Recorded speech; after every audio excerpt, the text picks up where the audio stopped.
जय श्री कृष्णा, राधे राधे। श्रीमद् भगवद गीता 15वां अध्याय। श्री भगवान बोले, संसार अश्वत्थ पीपल के समान है, जिसका पुराना पुरुष रूप जड़ ऊपर है और चराचर शाखा नीचे है। वेद इसके पत्ते हैं, जो जानता है वही वेद का ज्ञाता है। इसकी शाखाएं ऊपर फैली हुई हैं। सत्व, रज और तमोगुण इसकी रस वाहिनी नसें हैं, इनसे इनका पालन होता है।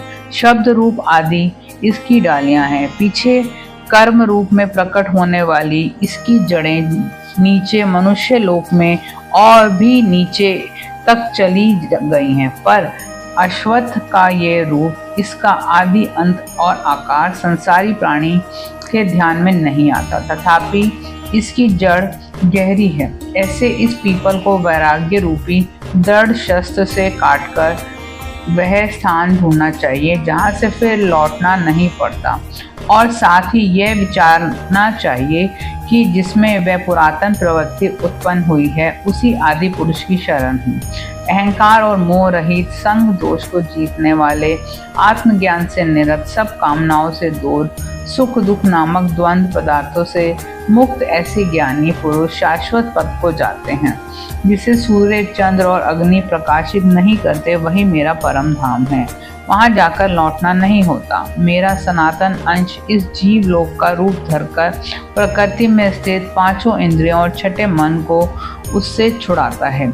जैसे वायु पुष्पादिकों की गंध को दूसरे स्थान में ले जाता है, इसी प्रकार यह देह स्वामी शरीर धारण करने के बाद जब उसका परित्याग करता है, तब इंद्रियों और मन को साथ ले जाता है।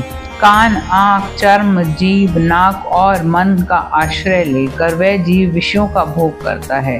एक देह से दूसरी देह को जीत जाते अथवा एक ही देह में रहते समय अथवा इंद्रियों से युक्त हो विषयों का उपभोग करते हुए इसको मूर्ख देख नहीं सकते, किंतु ज्ञान रूप नेत्र हैं, वे देखते हैं। यत्न करने से योगी जन इसे देख सकते हैं, परंतु अज्ञानी यत्न करके भी इसे नहीं देख पाते। जो तेज सूर्य, चंद्रमा और अग्नि में वर्तमान है और जगत को प्रकाशित करता है, उसे मेरा ही तेज मानो। मैं ही पृथ्वी में प्रवेश कर अपने तेज से समस्त भूतों को धारण करता हूँ, और इनमें रस स्वरूप चंद्रमा बनकर मैं ही सब औषधियों का पोषण करता हूँ।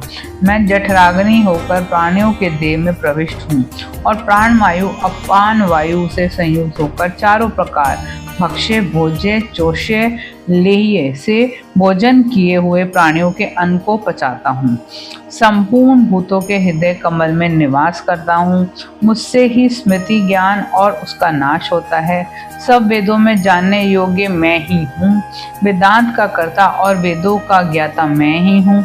इस संसार में चर और अचर ये दो पुरुष हैं, जिससे नाशवान प्राणी है वे चर कहलाते हैं, और उसमें कूटस्थ अर्थात शैल शिखर के भांति स्थित चैतन्य को अचर कहते हैं, किंतु उत्तम पुरुष परमात्मा विकार रहित सर्वनियंता बद्ध मुक्त नित्य रूप तीनों लोकों में प्रविष्ट होकर धारण पोषण करता है, और वह इन दोनों से अलग है। मैं चर और अचर से उत्कृष्ट हूँ। इसी प्रकार से लोक और वेद में पुरुषोत्तम नाम से विख्यात हूँ। हे भारत, जो ज्ञानी जन इस प्रकार से मुझको पुरुषोत्तम जानता है, वह सब कुछ जानता है और सर्वोत्तो भावे मेरा ही स्मरण करता है। हे भारत, शास्त्र के गुह्य भेद को जो मैंने कहा है जानकर बुद्धिमान पुरुष कृतकृत्य होता है। इति श्रीमद् भगवद गीता सुपनिषद सुब्रह्म विद्या योग शास्त्र श्री कृष्ण अर्जुन संवादे वृक्ष योगो नाम 15वां अध्याय। जय श्री कृष्णा, राधे राधे।